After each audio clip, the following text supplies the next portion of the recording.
ज्यादा है, महिलाओं की तादाद कम है, क्योंकि हमारे पुरुषों को बराबर का दर्जा देने को तैयार नहीं।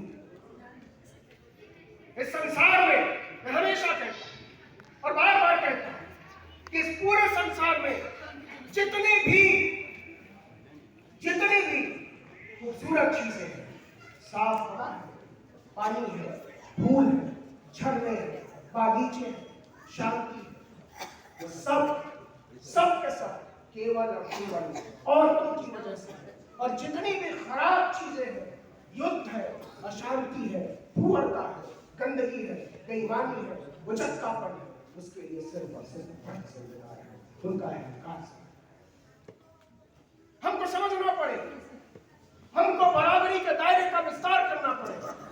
मैं यहाँ आपको खुश करने के लिए नहीं, हमारा काम लोगों को खुश करना नहीं, हमारा काम उन बातों को आपके सामने रखना है जिससे कोई नई राह बनती हुई दिखाई, जिससे समझ में आए कि हम कहाँ पहुंचना चाहते हैं, जिससे समझ में आए कि हम कहाँ से चले थे।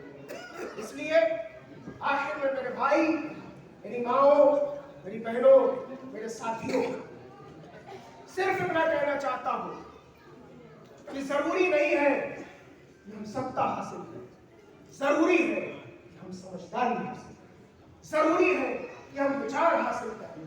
अगर आपको दिए और कलम में से एक को बचाना पड़े तो आप पहले कलम को बचाना, दिए की लौ को बुझने देना, दिया फिर ही चलेगा। और दिए का मतलब केवल ज्ञान।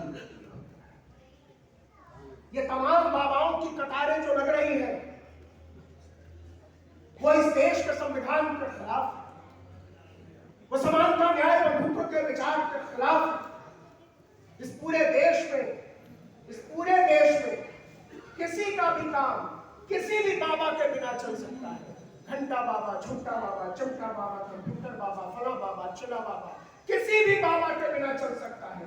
इस देश में अगर किसी एक बाबा के बिना किसी का काम नहीं चल सकता तो वो हमारे बाबा साहब भी नहीं।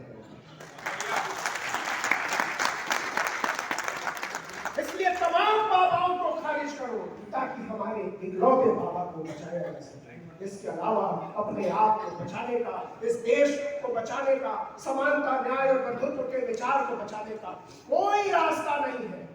तो करा के दंगा, जला के बस्ती, करा के दंगा, जला के बस्ती, मुआवजा बांटता है जो अब, उठो कि मिलजुल कर हमको उसका खाना। बहुत बहुत शुक्रिया आपको बुलाया।